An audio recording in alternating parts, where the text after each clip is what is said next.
So with this positive note, let's recite Durood Sharif in our hearts. I'm giving you silent 1 minute to recite Durood Sharif in your heart.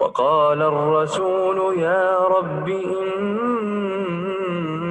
إن قوم اتخذوا هذا القرآن مهجورا وكذلك جعلنا لكل نبي عدوا من المجرمين